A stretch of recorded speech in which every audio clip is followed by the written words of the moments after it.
Assalamualaikum warahmatullahi wabarakatuh. Saya Safira Mayani ingin menjelaskan materi kedua sampai materi ketujuh untuk memenuhi persyaratan UTS.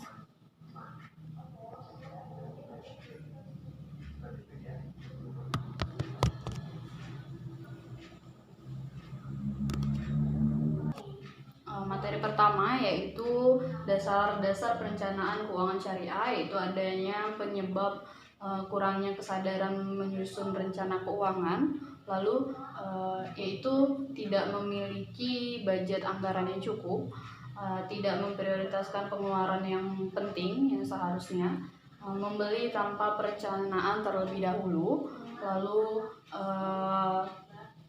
pengeluaran yang bersifat keinginan kita, tidak penting, berutang tidak proporsional, lalu tidak punya dana darurat, takut dalam berinvestasi, lalu tahap-tahap dalam perencanaan keuangan yaitu menentukan tujuan anggaran, yang menganalisis kondisi keuangan kita pada saat ini, lalu membuat rencana keuangan, melakukan implementasi dari rencana keuangan, memonitor dan berevaluasi. Materi kedua yaitu pengelolaan uang pribadi dan rumah tangga, yaitu pertama, cara pengelolaan keuangan pribadi dengan mencatat semua kebutuhan rutin kita, adanya tabungan, asuransi, investasi, lalu biaya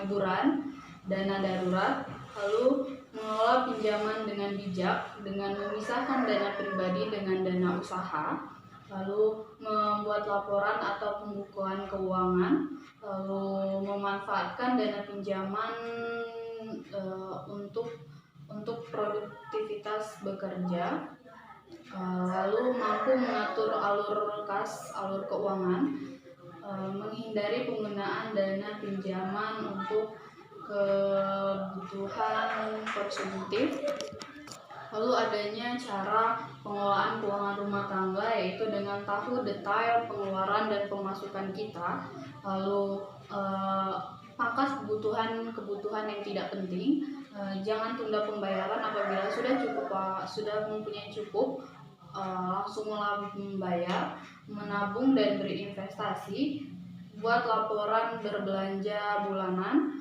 lalu kurangi kebiasaan untuk jajan. Materi ketiga yaitu mengatasi utang pribadi dan rumah tangga, yaitu dengan cara satu, memprioritaskan melunasi dengan bunga yang tinggi terlebih dahulu, lalu mengevaluasi pemasukan dan pengeluaran kita, lalu membuat anggaran dan memulai melunasi hutang, lalu mencari pekerjaan tambahan apabila mempunyai banyak waktu, lalu pastikan pengeluaran kita lebih sedikit dari pemasukan, jangan menunda-nunda pembayaran, lalu disiplin dalam melaksanakan rencana yang kita buat, jangan memikirkan setiap waktu karena itu dapat membuat kita stres. Hutang dalam Islam yaitu diperbolehkan. Syarat-syarat berhutang yaitu harta yang dihutangkan itu harus murni halal, lalu pemberi hutang tidak mungkit-mungkit, lalu pihak yang diutangkan itu yang memberi hutang itu berniat karena ridho Allah, lalu harta yang dihutangkan tidak akan memberi kelebihan atau keuntungan. Adapun bahaya berhutang yaitu pertama, menyebabkan stres, merusak akhlak kita, dihukum layaknya seorang pencuri, lalu jenazahnya tidak disolatkan, lalu dosanya tidak terampuni sekalipun ia mati syahid. Lalu tertundanya masuk surga. Pahala adalah ganti apabila ia tidak dapat melunasi hutang. Lalu urusannya masih menggantung di dunia. Lalu cara mengatasi terlilit hutang pada kartu kredit, yaitu dengan datang langsung kepada pihak bank terkait, lalu kita meminta negosiasi dan berdiskusi. Apabila kita sudah mendatangkan bank terkait dan sudah berdiskusi namun tidak dapat jalan keluar, maka kita dapat mendatangi pihak BI, yaitu Bank Indonesia, di mana kita bisa meminta bantuan dengan meminta keringanan, yaitu baik dalam cara pembayaran, waktu pembayaran, atau pengurangan jumlah yang harus kita bayar, lalu menghindari kesalahan-kesalahan yang sama. Materi keempat yaitu kiat memilih investasi. Nah, di sini kita harus mengenali dulu jenis-jenis investasi itu apa saja, karena ada 3 jenis, yaitu investasi jangka pendek, jangka menengah, dan jangka panjang. Jangka pendek yaitu seperti deposito dan saham, jangka menengah seperti obligasi, jangka panjang yaitu seperti emas dan reksadana. Investasi yang paling disarankan itu yaitu investasi jangka pendek dan jangka menengah, karena untuk kita yang berpenghasilan pas-pasan. Lalu jangan sampai investasi itu membawa derita, karena adanya besarnya pengeluaran dari pemasukan kita, lalu memisahkan biaya operasional dan tabungan, menentukan berapa besar presentasi keuangan dan gaji kita. Lalu keempat yaitu kita harus memahami investasi yang aman, jadi kita harus mencari tahu terlebih dahulu investasi itu. Kelima, kita harus menanyakan dan meminta saran kepada ahli agar kita tidak salah memilih investasi. Kenapa kita harus berinvestasi? Karena dalam berinvestasi kita dapat mendapatkan penghasilan tetap, lalu kita dapat usaha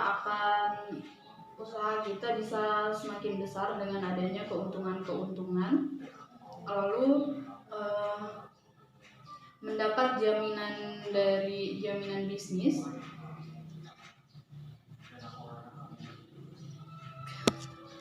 Materi kelima yaitu studi kelayakan bisnis dan keuangan. Studi kelayakan bisnis itu adalah kegiatan yang mempelajari secara mendalam. Jadi di sini hasil studi pada prinsip itu bisa digunakan untuk pertama merintis usaha baru, lalu mengembangkan usaha yang sudah ada, memilih jenis usaha atau investasi,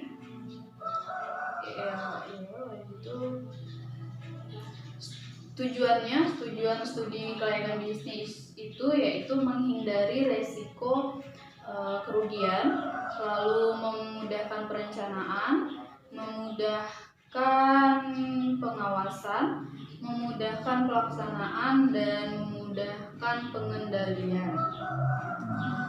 Pihak yang berkepentingan dalam studi kelayakan bisnis yaitu pihak wirausaha atau pemilik perusahaan, lalu investor dan penyambung dana,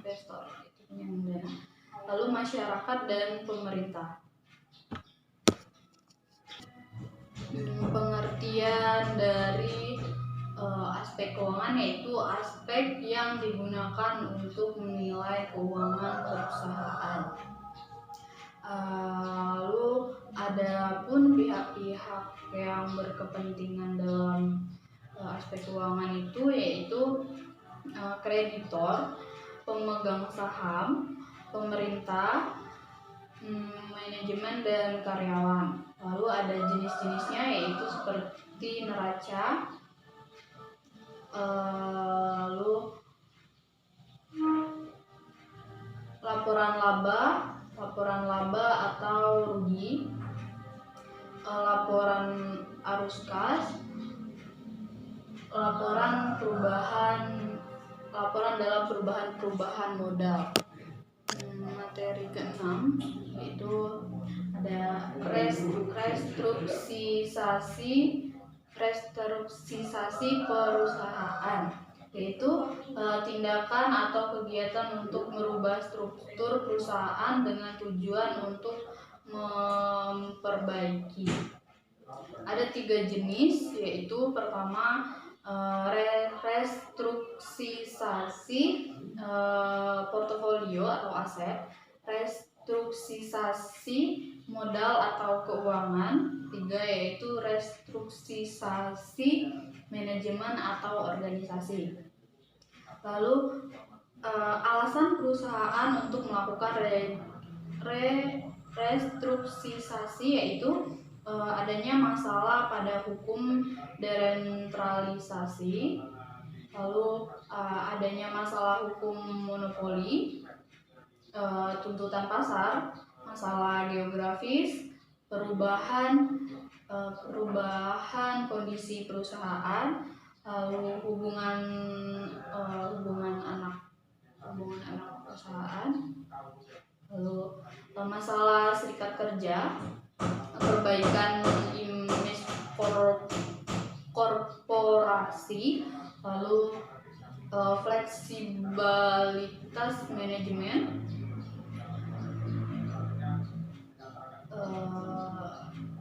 pergeseran pemilik, aset modal yang lebih baik.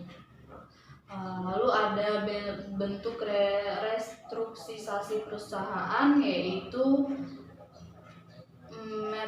merger, yaitu bergabungnya 2 perusahaan menjadi satu,